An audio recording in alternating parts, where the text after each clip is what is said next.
ओम शांति।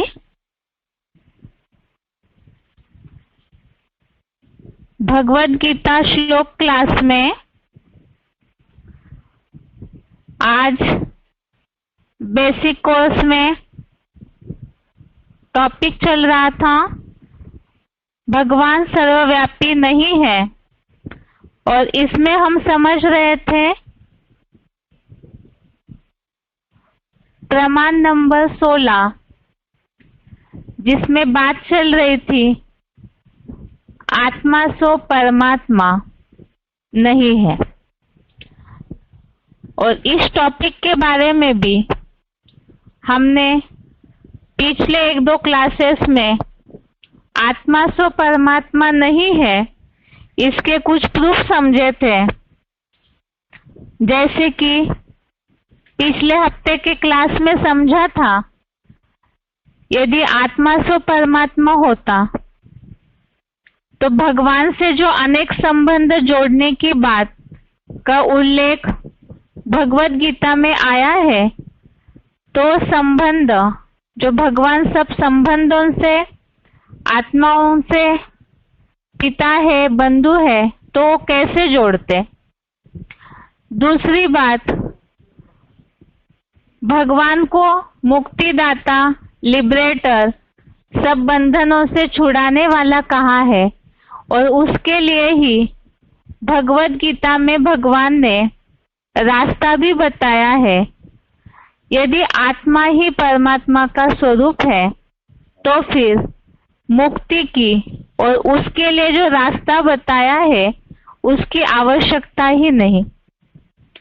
इसी तरह से भगवद गीता में भगवान को जानने के बारे में भी उल्लेख आया हुआ है।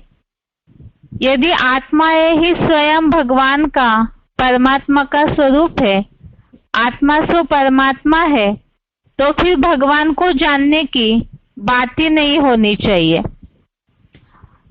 इसी तरह से आज के क्लास में हम कुछ आगे के प्रूफ भी देखते हैं। भगवद गीता में और भी ऐसे कुछ बातें आई हुई है जिस आधार से ये समझ सकते हैं कि आत्मा सो परमात्मा इस मान्यता के साथ भगवान सर्वव्यापी की मान्यता जो गलत रीति से प्रचलित हुई है वो किस तरह से गलत है।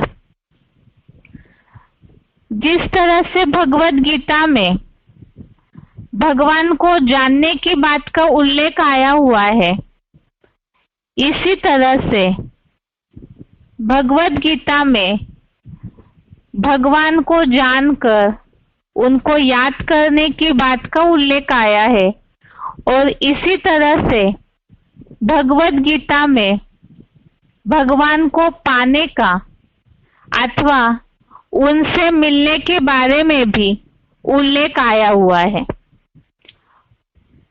यदि आत्मा ही परमात्मा का स्वरूप है, स्वयं ही भगवान हो गए, तो फिर भगवान को जिस तरह जानने की आवश्यकता नहीं, उनसे पाने या मिलने की भी आवश्यकता नहीं होती। लेकिन भगवद गीता में इन बातों का उल्लेख के लिए कुछ श्लोक हम देखते हैं। जैसे कि 9वें अध्याय का 34वां श्लोक, अध्याय 9 श्लोक नंबर 34। ये श्लोक है, मन मना भव मद भक्तो मद्याजी माम नमस्कुरु माम वैश्यसि युक्ते त्वम आत्मानं मत्परायणः। इस श्लोक में उल्लेख आया हुआ है, मेरे में मन लगा, मेरी यज्ञ सेवा कर, मेरा भक्त बन जा। और आत्मा का लगाव जब भगवान से जुड़ जाता है, पूरा भगवान से ही जो आश्रित हो जाते हैं, ऐसे भक्त, ऐसी आत्माएं भगवान को पा लेती है। जो उल्लेख आया है, मेरी आश्रित हुआ, मुझको ही पाएगा। तो इसमें भी भगवान को पाने का, प्राप्त करने का उल्लेख है।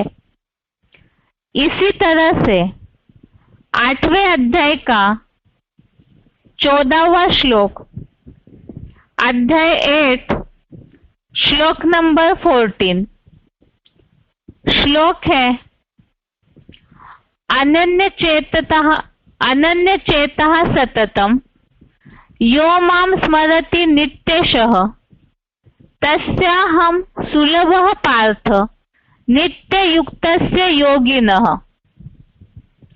इस श्लोक में भी उल्लेख आया है, अव्यभिचारी मन बुद्धि रूपी चित्त से जो योगी मुझको नित्य निरंतर याद करता है, तो ऐसे नियम पूर्वक और लगनशील रहने वाले योगी को मैं अर्थात भगवान सुखपूर्वक मिलते हैं। इसी तरह से गीता में और भी ऐसे कई श्लोक है जिसमें भगवान को, जैसे जानने के श्लोक हमने पिछले हफ्ते देखे, इसी तरह से भगवान को पाने, भगवान को मिलने के बारे में भी कुछ एक और श्लोक है, जैसे कि 8वें अध्याय का 7वां श्लोक, अध्याय 8 का श्लोक नंबर 7, जिसमें ये उल्लेख आया है भगवान को स्मरण कर अर्पित हुई मन बुद्धि वाला मेरे को पा लेता है।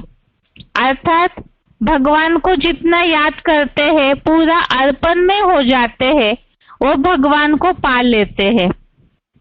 ऐसे ही 8वें अध्याय का 15वां श्लोक, अध्याय 8 श्लोक नंबर 15, इसमें उल्लेख है मेरे पास पहुंचकर, अर्थात भगवान के पास पहुंचकर संपूर्ण सिद्धि को पहुंचे हुए महात्माएं दुखधाम में पुनर्जन्म में नहीं आते। तो इसमें भी भगवान के पास पहुंचने का, भगवान को प्राप्त करने का उल्लेख आया है। 7वें अध्याय का 23वां श्लोक, अध्याय 7 श्लोक नंबर 23, इसमें मेरे भक्त मुझको ही पाते हैं। 12वें अध्याय का 4था श्लोक, अध्याय 12 श्लोक नंबर 4, इसमें सब प्राणियों के कल्याण में लगे हुए मुझको ही प्राप्त होते हैं। और 18वें अध्याय का 65 नंबर श्लोक, अध्याय 18 का श्लोक नंबर 65, इसमें उल्लेख आया है मेरे में मन लगा यज्ञ सेवा कर तो मुझे अवश्य पाएगा। तो ये कुछ एक श्लोक ही हमने उदाहरण के तौर पर लिए हुए हैं, जिनमें इन बातों का उल्लेख आया हुआ है। भगवान को नित्य जो याद करते हैं, भगवान से जो पूरी तरह जुड़ जाते हैं, तो ऐसी आत्माएं, ऐसे भक्त भगवान के पास पहुंचते हैं, भगवान को प्राप्त करते हैं। अब यदि आत्मा ही भगवान का स्वरूप है, आत्मा सो परमात्मा है, तो फिर गीता में भगवान को प्राप्त करने के लिए, भगवान के पास पहुंचने के लिए जो रास्ता बताया हुआ है, यज्ञ सेवा कर, भगवान के आश्रित होने के लिए, भगवान में मन लगाने के लिए, ये सारे जो उल्लेख भगवत गीता में आए हुए हैं, तो इनका कोई औचित्य ही नहीं था। लेकिन इन सारे श्लोकों में जो उल्लेख बताया है और इन श्लोकों में जो भगवान के पास पहुंचने का रास्ता और भगवान को पाने का जो उल्लेख है, इन बातों से ये सिद्ध होता है कि भगवान जरूर कोई एक व्यक्तित्व होगा जिसे प्राप्त कर सकते हैं और मिल सकते हैं।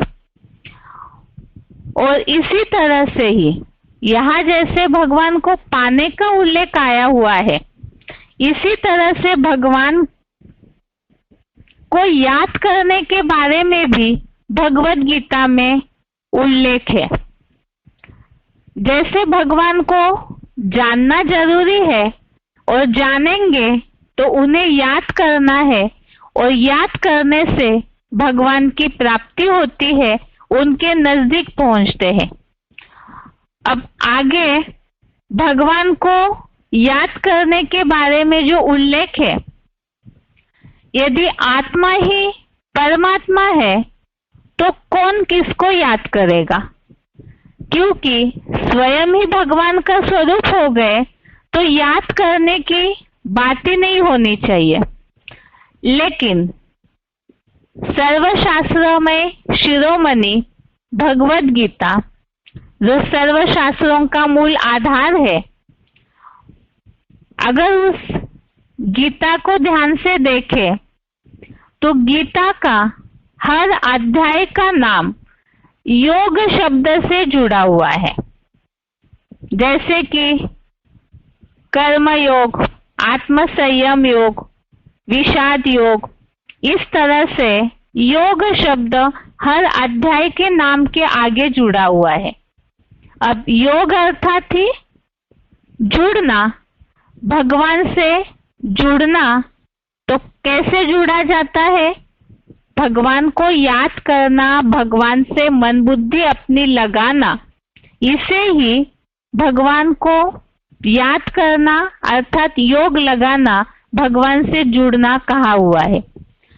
ऐसे ही भगवद गीता के लगभग हर श्लोक में ही भगवान की याद अर्थात योग का महात्म्य बताया हुआ है और उसी के साथ भगवान से जुड़ने के लिए, भगवान से जुड़ने के बाद अर्थात भगवान को याद करने के बाद जो प्राप्तियां होती है, उन सारी प्राप्तियों के बारे में भी भगवद गीता में बताया हुआ है।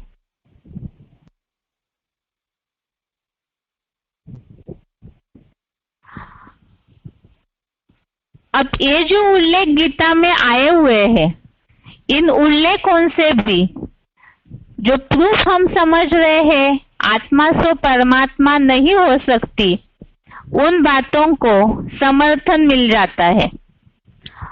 अब इसके लिए ही हम कुछ एक श्लोकों के उदाहरण देखते हैं, जिन उदाहरणों से ये बात स्पष्ट हो जाएगी कि भगवान की याद से ही, भगवान ने जो याद का तरीका बताया है, तो वो कुछ श्लोक हम देखते हैं। जैसे कि गीता में आया है, भगवान की याद से ही मनुष्य आत्मा 3 गुणों को पार कर जन्म मरण के चक्र के दुखों से मुक्त होती है। तो इसमें भगवान को याद करने से दुखों से मुक्ति का रास्ता बताया हुआ है। तो याद और उसकी प्राप्ति है दुखों से मुक्ति। इसके लिए श्लोक देखते हैं। 14वें अध्याय का 26वां श्लोक, अध्याय 14, श्लोक नंबर 26। श्लोक है, माम च यो व्यभिचारेण भक्ति योगेन सेवते सगुणान समतितेतान ब्रह्म भुवाय कल्पते। अर्थात जो मुझ की अव्यभिचारी भावना से योग युक्त सेवा करता है, तो वो इन गुणों को संपूर्ण पार करता है।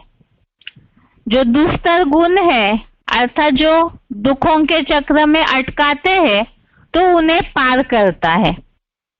और इसके अलावा भगवान से जुड़ने से, अव्यभिचारी भावना से योग युक्त अर्थात भगवान को याद करने से, भगवान से जुड़ने से जो दुस्तर गुण है उन्हें पार करेंगे।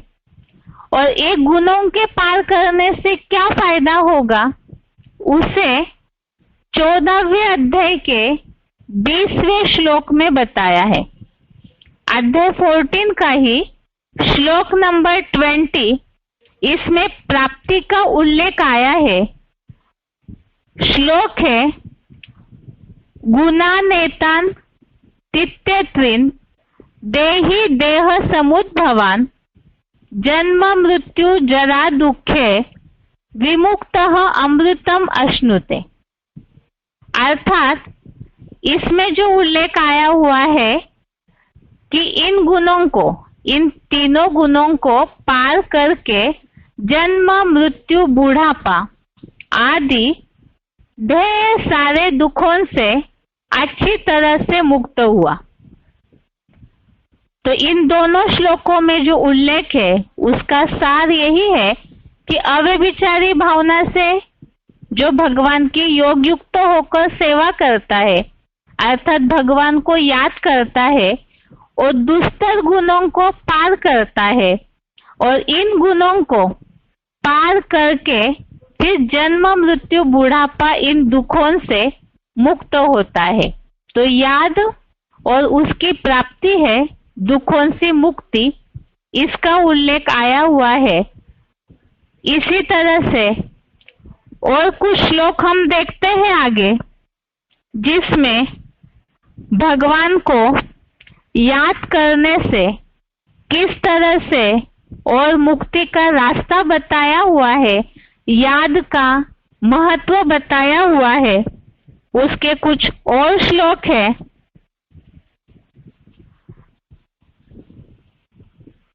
जैसे कि याद से ही कर्म बंधन से मुक्ति और मृत्यु संसार सागर को पार करने की भी बात गीता में आई हुई है।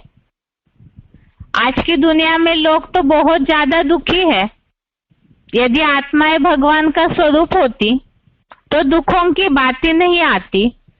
इसे हमने, जो भगवान सर्वव्यापी नहीं है, इन बातों को समझने के लिए कुछ एक व्यावहारिक उदाहरण देखे थे। भगवान तो गुणों के सागर है, तो मनुष्यों में वो गुण दिखने चाहिए, लेकिन मनुष्य दुखी है, बंधनों में फंसे हुए हैं।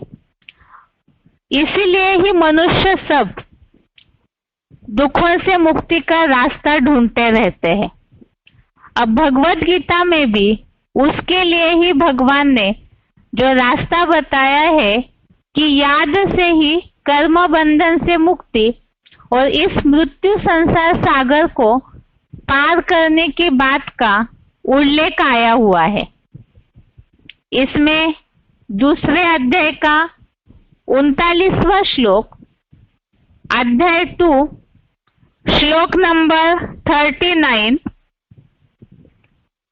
श्लोक है, एषा ते भीहिता सांख्ये बुद्धिर्योगे तु इमाम शृणु बुद्ध्या युक्तो यया पार्थ कर्म बंधनम प्रहास्यसि। इसमें जो उल्लेख आया है कर्म योग में, अर्थात कर्म करते हुए योग भगवान से जुड़ने से, इस मत को अर्थात भगवान ने जो रास्ता बताया है उसे सुनने से कर्म बंधनों को नष्ट कर देगा। तो कर्म योग में अर्थात भगवान को कर्म करते हुए याद करने से कर्मों के बंधन को नष्ट कर देगा।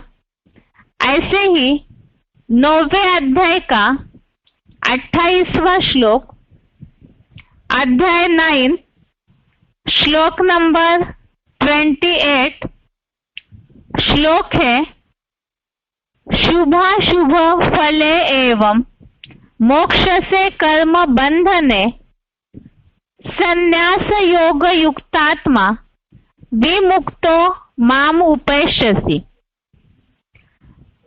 अर्थात इस प्रकार शुभ और अशुभ फल वाले कर्म बंधनों से मुक्त हो जाएगा। तो इस प्रकार अर्थात इसके पहले के श्लोक में उल्लेख आया हुआ है, भगवान से जुड़ने के लिए खाते हुए हर कर्म करते हुए भी भगवान को याद करने का उल्लेख है। और ऐसे भगवान से जो लगातार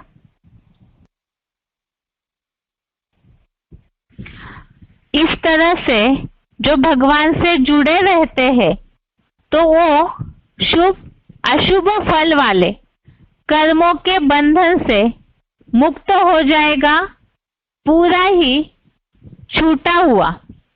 ऐसा जो योग युक्त आत्मा है, जो कर्म बंधनों से छूटा हुआ मुक्त हुआ योग युक्त आत्मा मुझको ही प्राप्त करेगा। तो इसमें एक तो भगवान की याद से कर्म बंधनों से मुक्ति, और जो ऐसे भगवान से योग युक्त जुड़े हुए हैं वो मुझको ही प्राप्त करेगा, अर्थात भगवान को सदा के लिए प्राप्त करने की बात का उल्लेख आया हुआ है। ऐसे ही 12वें अध्याय का 7वां श्लोक, अध्याय 12 श्लोक नंबर 7, इसमें मृत्यु संसार सागर से पार होने की बात का उल्लेख है। श्लोक है, तेषाहं समुद्धर्ता मृत्यु संसार सागरात भवामि नचिरात पार्थ मय्यावेशित चेतसाम। अर्थात उन मेरे में ही मन बुद्धि वालों का, अर्थात जो भगवान में ही मन बुद्धि लगाते हैं। तो मन बुद्धि लगाना अर्थात भगवान को याद करना, क्योंकि किसी को भी मन से ही याद किया जाता है।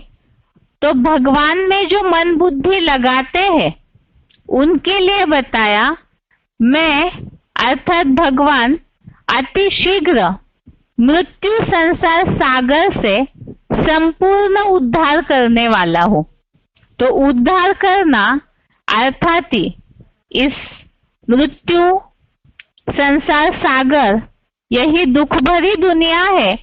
तो इससे सभी को, जो भी ऐसे भगवान से जुड़ते हैं, उन भक्तों का भगवान उद्धार करते हैं।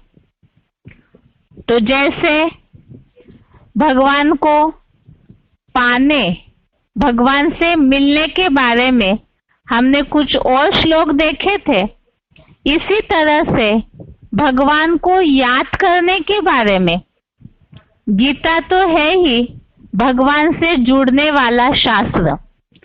तो भगवत गीता में भगवान से जुड़ने के लिए और भगवान को याद करने के बाद, याद के महात्म्य वाले लगभग सारे ही श्लोक है, और भगवान को याद करने के बाद उनसे जो प्राप्ति होती है, अर्थात ही दुखों से मुक्ति, कर्म बंधनों से मुक्ति, मृत्यु संसार सागर से मुक्ति, ऐसी सारी बातों का जो उल्लेख हमने देखा, ऐसे कई श्लोक है।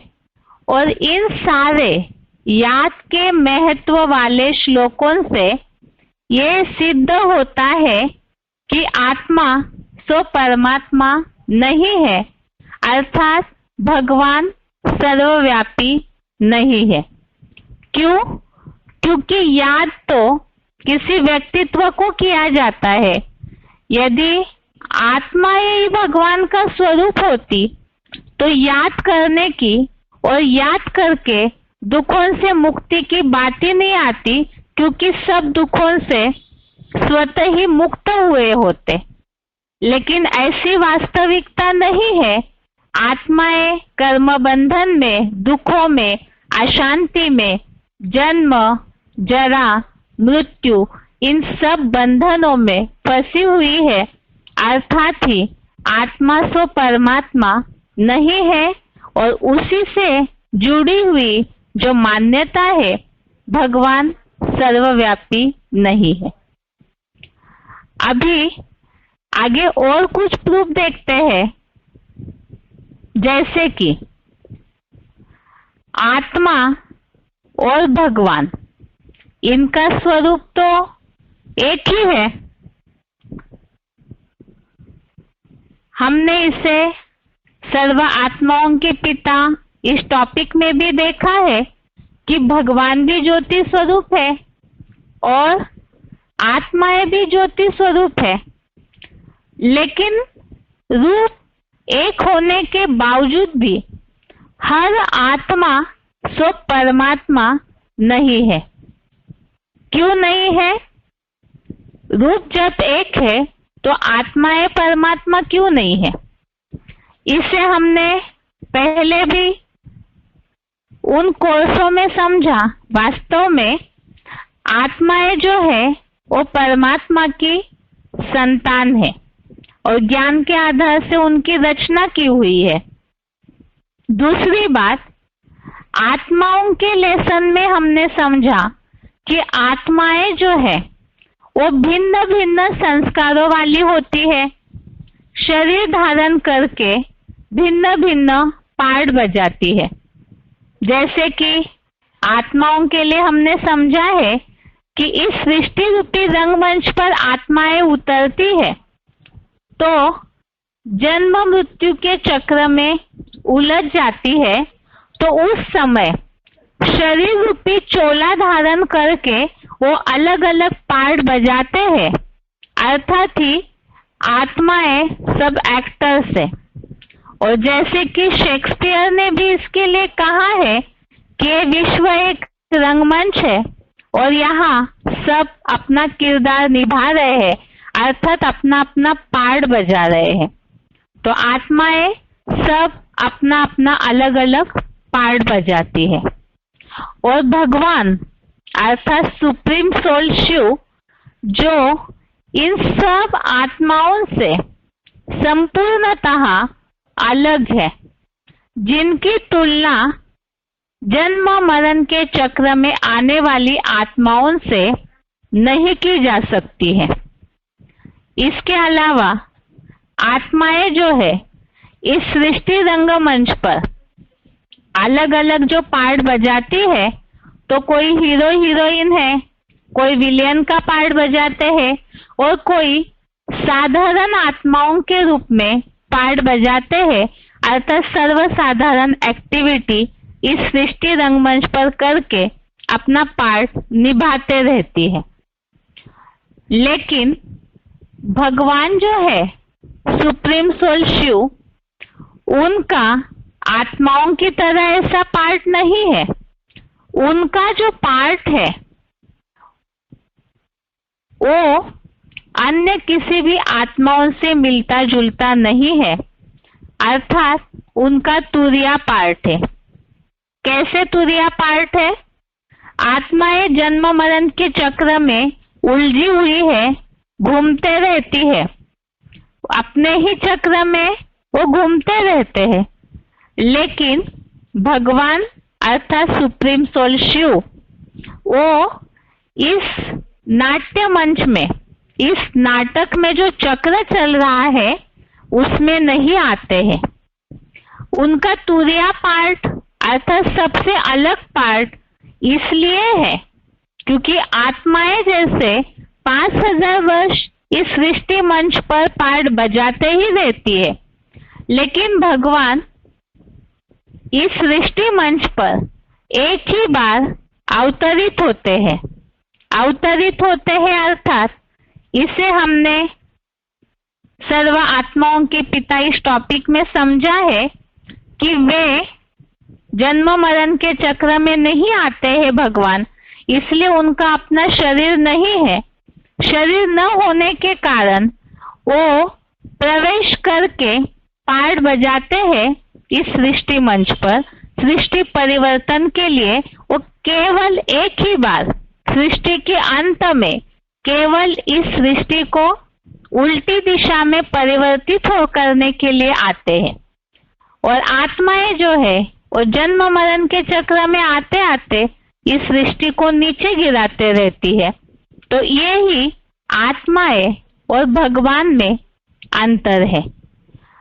अब इसके अलावा और भी ढेर सारे ऐसे अंतर है जिसका भगवत गीता में कई श्लोकों में उल्लेख आया हुआ है। अब वो क्या अंतर है उसे हम अगले हफ्ते के क्लास में समझेंगे ही। लेकिन आत्मा से परमात्मा नहीं है, इसके हमने कई सारे प्रमाण 2-3 क्लास में देखे हैं और उससे ये बात तो सिद्ध हुई कि आत्मा सो परमात्मा नहीं हो सकती है। अब ये जो मान्यता आई है आत्मा सो परमात्मा की मान्यता, अर्थात ये जो रहस्य है, वास्तव में आत्मा सो परमात्मा किस आत्मा के लिए कहा गया है उसे हम आगे के क्लास में एडवांस कोर्स के आधार से समझेंगे। ये जो टॉपिक है भगवान सर्वव्यापी नहीं है और इससे जुड़ी हुई मान्यता आत्मा सो परमात्मा नहीं है, ये टॉपिक आज के लिए यहाँ पूरा हुआ है।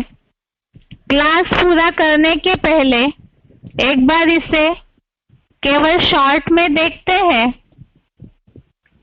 आज के क्लास में हमने समझा है आत्मा सो परमात्मा नहीं हो सकती क्योंकि भगवद गीता में यदि आत्मा ही परमात्मा या भगवान है तो गीता में भगवान को पाने अथवा उनसे मिलने के बारे में उल्लेख क्यों आया हुआ है। इसके लिए हमने 9वें अध्याय के 34वें श्लोक का, अध्याय 9 का श्लोक नंबर 34 का उल्लेख देखा। भगवान में मन लगाने की बात और उस आधार से भगवान के आश्रित होने वाला भगवान को पाता है। 8वें अध्याय का 14वां श्लोक, अध्याय 8 का श्लोक नंबर 14 में अव्यभिचारी चित्त से भगवान को याद करने वाले को मैं अर्थात भगवान सुखपूर्वक मिलता है। इसी तरह से 8वें अध्याय का 7वां और 15वां श्लोक, अध्याय 8 का श्लोक नंबर 7, श्लोक नंबर 15, अध्याय 7 का श्लोक नंबर 23, अध्याय 12 का श्लोक नंबर 4 और अध्याय 18 का श्लोक नंबर 65, जिसमें भगवान के पास पहुंचने व उनको पाने के बारे में उल्लेख आया है। और गीता के इन श्लोकों के उल्लेखों से ये बात सिद्ध होती है कि भगवान जरूर कोई एक व्यक्तित्व होगा जिसे प्राप्त किया जा सकता है और मिल सकते हैं। उसके अलावा आत्मा ही परमात्मा है तो भगवद गीता में भगवान को याद करने के बारे में और याद से होने वाली प्राप्तियों के बारे में उल्लेख क्यों किया गया है। यदि आत्मा ही परमात्मा है, स्वयं भगवान का स्वरूप है, तो कौन किसको याद करेगा। अब जैसे कि गीता में जो उल्लेख आए हुए हैं भगवान को याद करके प्राप्ति के बारे में, उसमें जैसे 14वें अध्याय का 26वां और 20वां श्लोक देखा, अध्याय 14 का श्लोक नंबर 26 और श्लोक नंबर 20, इसमें जो उल्लेख आया है अव्यभिचारी भावना से योग युक्त होने वाले दुस्तर गुणों को पार करते हैं और इन गुणों को पार करके फिर जन्म मृत्यु बुढ़ापा इन दुखों से मुक्त होते हैं। इसी तरह से भगवान को याद करके कर्म बंधनों से मुक्ति और मृत्यु संसार सागर को पार करने की बात का भी उल्लेख हमने देखा। जैसे दूसरे अध्याय का 39वां श्लोक, अध्याय 2 का श्लोक नंबर 39, इसमें कर्म योग में भगवान की मत को सुनने से कर्म बंधन को नष्ट कर देगा। 9वें अध्याय का 28वां श्लोक, अध्याय 9 श्लोक नंबर 28 में जो योग युक्त आत्मा है वो भगवान को ही पा लेता है।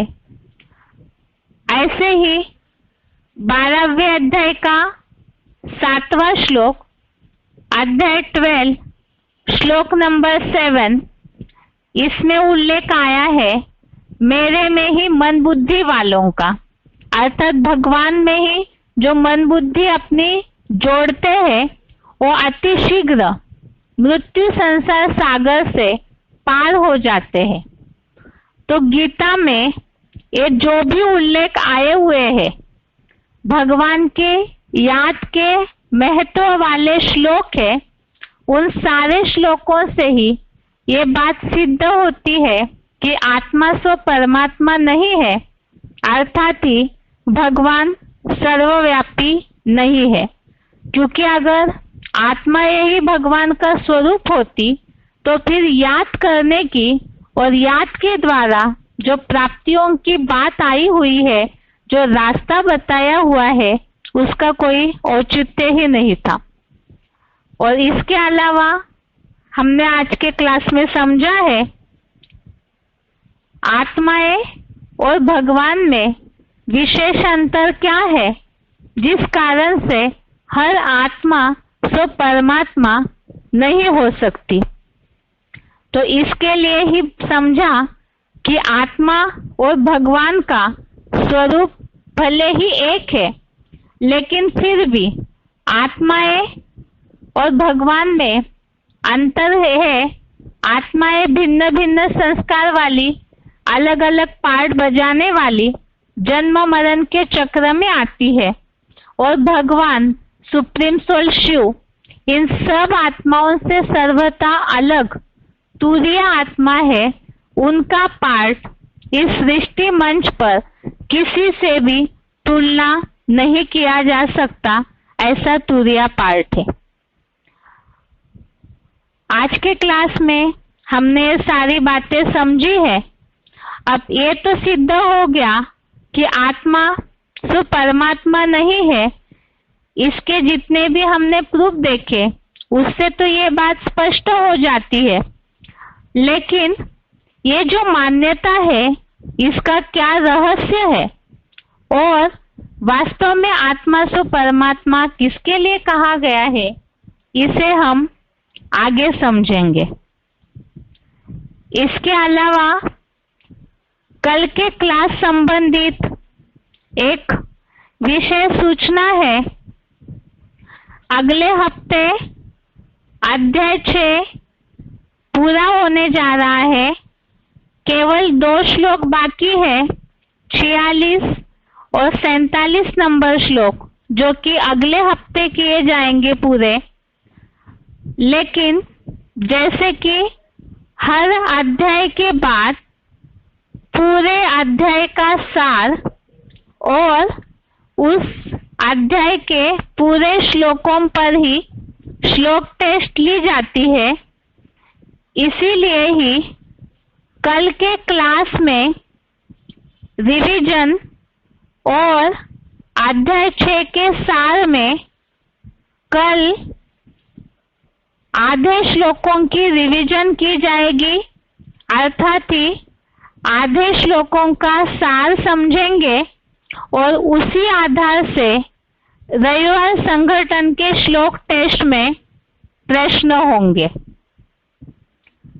एक बार सूचना फिर से, अध्याय 6 पूरा होने जा रहा है, इसीलिए ही कल के क्लास में अध्याय 6 के आधे श्लोकों की रिवीजन, अर्थात ही आधे श्लोकों का सार समझेंगे। उसी आधार से रविवार के श्लोक टेस्ट में प्रश्न होंगे। आज के लिए गीता क्लास यहाँ तक ही। ओम शांति।